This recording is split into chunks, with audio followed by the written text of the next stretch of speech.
오늘 본문의 말씀을 중심으로 해서 악인의 형통을 바라보는 지혜라고 하는 제목으로 같이 말씀을 나누기를 원합니다. 서론 말씀 보시면 잠언 22장 17절에서 시작한 이 지혜로운 자의 교훈이 오늘 본문에서 마무리가 됩니다.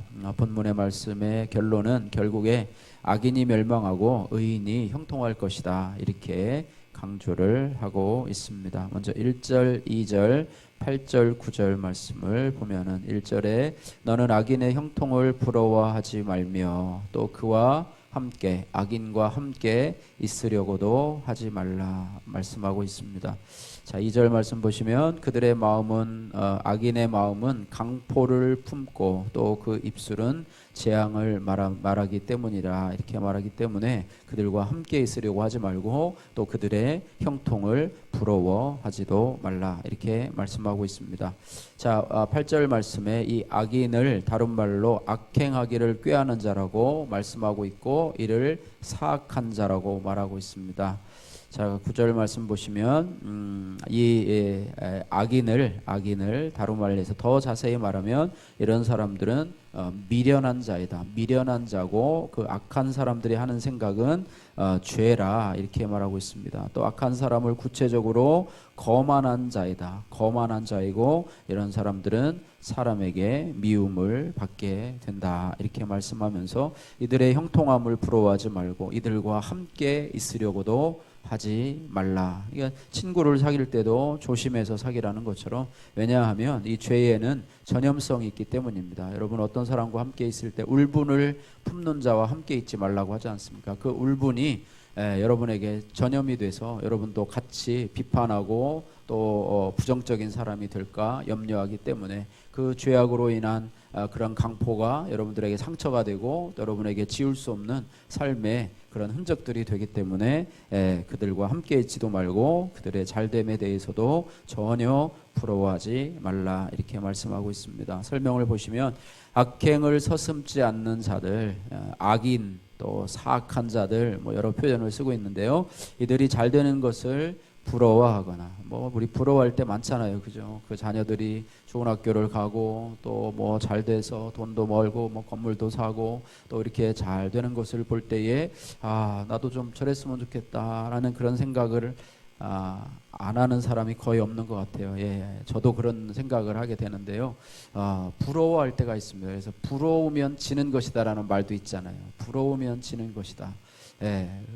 그 악인의 형통함은 결국에는 멸망인데 우리 겉모습만 보고 그것이 마치 삶의 성공인 것처럼 생각하는 우리의 모습들을 한 단계 좀 더 깊숙이 바라보아야 부러워하지 않을 수 있고, 우리의 삶의 가치관이 하나님을 경외하고 하나님 말씀에 뿌리를 내리고 사는 것이 우리의 삶의 가치관이 아직 서지 못했기 때문에 하나님 없는 사람들의 잘됨에 대해서 멸망할 자들의 일시적인 그런 나타난 그런 형통함을 보고 거기를 기뻐하는 것은 우리의 신앙이 아직도 견고하지 못하다고 하는 것을 증명하는 것이기 때문에 그것이 우리의 마음이 증거를 하는 것입니다. 그래서 부러워하거나 그로 인해서 분노하지도 말고 하나님은 왜 저 사람을 하는데 왜 나는 이렇게 하십니까? 라고 하면서 스스로 분노하고 또 하나님 앞에 원망하는, 불평하는 그런 자세를 갖지 말고요. 또 그들 곁에서 어떠한 혜택을 누리려고 옆에서 알짱알짱하지 말라. 옆에 있다가 좀 좀 이렇게 콩고물이라도 좀 떨어지지 않나, 아첨하고 아부하고 이렇게 하려고 옆에서 곁에서 있는 것조차도 하지 말라라고 말씀하고 있는 권면을 우리가 잘 들어야 될 줄로 믿습니다. 그들이 얻은 것은요, 하나님의 축복으로 얻은 것이 아니라 폭력적인 행동과 무자비한 말과 또 사사로운 꾀로 인해서 또 가난한 자를 압제하고 하면서 얻은 소득이기 때문에 그들의 재물은 결국에는 다 바람과 같이 또 쭉정이와 같이 날아가게 돼 볼 것이다, 이렇게 우리가 잠언을 통해서 교훈을 받을 수 있습니다. 사악한 자들의 행보에 대해서 적극적으로 동참을 하든 또 소극적으로 동조를 하든 아니면 부러워하든 그들과 함께 당하는 그런 걸 보고 우리 뭐라 그러죠? 공범자라고 하지 않습니까? 그죠? 공범자라고 하는데 그들과 함께 하는 것 자체가 바로 마음에 동조를 하고 있고, 나도 나도 결국에는 나도 어떤 수단과 방법을 써서라도 나도 저들처럼 좀 부자가 되고 싶다 하는 마음이 우리 안에 1%라도 있다고 한다면 그것은 우리가 하나님 앞에 잘못된 것이라고 하는 것이기 때문에 그들을 부러워하지도 말고 함께 있으려고도 하지 말라. 분명하게 성경은 우리들에게 말씀을 해주고 있습니다. 자, 3절, 4절, 13절, 14절 말씀입니다. 자, 3절, 4절 말씀 보시면은요. 3절 집은 지혜로 말미암아 건축되고 이제는 악인이 아니라요. 폭력과 포악을 그들의 삶의 어떤 기준으로 삼는 그들이 아니라요. 우리 의인의 삶에 대해서 말씀하고 있는데요. 우리의 집은 지혜로 말미암아 건축, 우리 인생이죠. 말씀으로 말미암아 건축되고 지혜와 명철로 말미암아서 견고하게 되고 방들은 지식으로 말미암아 각종 귀하고 아름다운 보배로 채우게 되느니라 이렇게 말해요. 이 집은 물리적인 그런 집일 수도 있지만 우리 인생의 집 또 내 마음의 집 내 나라고 하는 그런 인격체가 어떻게 세워지느냐라고 하는데 거기에 동일한 말씀입니다. 지혜도 마찬가지고 또 명철도 마찬가지고 지식도 마찬가지인데 그것이 바로 하나님의 영원한 생명의 말씀으로 채워질 때 우리의 인생이 아름답게 건축되어진다 말씀하고 있습니다. 그죠? 지혜로운 사람은 그 집을 반석 위에 세운 사람 같으리니, 그죠? 뭐 바람이 불고 또 창수가 일어도 그 기초가 흔들리지 않는다고 말씀을 하고 있는데 말씀의 기초를 두어서 그래서 저희가 새벽에 말씀을 듣는 것 외에도 여러분들이 개인적으로 하나님의 말씀을 묵상하고 또 여러분의 마음속을 들여다보고 또 말씀을 통해서 여러분들의 죄를 돌아보고 또 하나님 기뻐하시는 일들을 또 점검할 수 있는 우리 성도들이 되어야 된다고 하는 것입니다. 이번에 말씀을 보면서 이번에 이렇게 양육을 받으면서 제일 많이 느낀 게 뭐냐면 성도들에게 있어서 이 세 가지가 같이 어우러져야 되는데요. 하나는 교회에서의 예배에 있어서 설교 말씀을 잘 들어야 되고 두 번째는 개인의 묵상이 있어야 되고 이렇게 설교 듣고 기도하는 거는 조금 다른 문제고요. 또 하나는 그것을 나눌 수 있는 공동체가 있어야 된다고 하는 세 가지가 잘 어우러질 때에 우리 성도들이 믿음 가운데 설 수 있다라고 하는 것입니다. 그래서 우리가 그런 모습들을 바라보면서 우리 인생이 말씀으로 세워질 때에 거기에 각종 귀하고 아름다운 보배로 채워질 것에 대해서 말씀을 하고 있습니다. 자, 13절 14절 말씀 보니까 내 아들아 꿀을 먹어라 이것이 좋으니라 송이꿀을 먹어라 이것이 내 입에 다니라. 꿀이라고 하는 것 그냥 뭐 벌꿀, 아카시아 꿀 얘기하는 것이 아니라 꿀을 성경에서 말씀으로 비유하지 않습니까? 그죠? 말씀이 꿀보다 송이꿀보다 달도다 이렇게 말해요. 꿀을 먹어라 이것이 좋으니라 송이꿀을 먹어라 이것이 내 입에 다니라 이렇게 말하고 있습니다. 그리고 지혜가 내 영혼에게 이와 같을 줄을, 그죠? 이와 같을 줄을, 뭐와 같을 줄을요? 꿀과 송이꿀 같을 줄을 알라. 이것을 얻으면 지혜를 얻으면 정령이 내 장래가 있겠고 내 소망이 끊어지지 아니하리라. 우리가 말씀 앞에서 요즘 찬양을 저도 계속해서 차에서 계속 듣는데요. 말씀에 하나님의 말씀 앞에서 두려워 떠는 자, 또 하나님의 말씀에 운명을 걸고 생명을 거는 그 한 영혼을 찾으시는 하나님의 그 모습을 바라보면서 우리가 말씀 앞에서 우리의 인생이 세워지고 주의 말씀은 내 발의 등이요 내 길의 빛이니이다를 그저 암송하는 데만 그치지 않고 이것이 우리의 삶의 지표가 된다고 한다면 이것이 바로 우리의 삶에 장래가 있겠고 소망이 끊어지지 아니라 그동안 우리의 삶이 흔들렸다면 이제는 말씀과 동행하면서 악인과 동행하는 것이 아니라 악인과 같이 있는 것이 아니라 지혜와 총명의 말씀과 함께 있음으로 인해서 우리의 삶에 장래가 있겠고 소망이 끊어지지 아니하리라 이렇게 말하고 있습니다. 자, 설명해 보시면 지혜 있는 인생, 지혜 있는 자녀, 지혜 있는 가정, 말씀을 묵상하는 그런 가정으로 아마 여러분 해석하면 될 것 같아요. 그런 공동체에 소망이 있습니다. 하나님을 경외하는 지혜로운 이들에게 귀한 보배로 상징되는 넉넉한 생명과 풍요로운 삶을 주실 것입니다. 그러므로 영혼을 망치는 이 세상의 인스턴트 지식이 아니라 영혼을 즐겁게 하고 밝은 미래의 소망을 열어주는 송이꿀과 같은 하나님의 지혜로 자녀들을 양육해야 됩니다. 스스로 말씀을 묵상할 수 있도록 우리가 하나님 앞에 해주고 또 나눌 수 있는 그런 모임들을 통해서 격려해주고 우리가 말씀 속에서 살아가는 것, 이것이 우리의 삶의 모습의 한 가지라고 볼 수 있습니다. 자, 5절에서 7절 말씀 보니까 5절 말씀 한번 보겠습니다. 지혜 있는 자는 어떤 자인가? 지혜 있는 자는 강하고 지식 있는 자는 힘을 더하나니. 말씀이 있고 그 말씀으로 살아가는 자는 강하다. 어떤 시련에도 흔들리지 않는다. 또 그들은 힘을 더하나니. 하나님의 말씀은 영의 양식이지 않습니까? 그래서 우리가 기력이 떨어질 때 자양 강장제 그런 보양식을 먹는 것으로 힘이 난다고 하는 것처럼 말씀을 먹으면 힘이 나고 그 인격이 강해지게 된다고 하는 것입니다. 우리가 너무 약해요. 너무 감정에 휘둘려서 살아가는 인생은 정말로 풍랑이 요동치는 바닷물결과 같은 인생을 살아갈 수밖에 없습니다. 그러나 그 인생 속에서 말씀을 붙잡고 살아가는 사람은 그 풍랑 속에서도 결코 요동하지 않는 그런 갈릴리 바다의 풍랑 속에서도 고요히 잠을 주무시고 계셨던 예수님과 같은 그런 인생을 살 수 있다는 것입니다.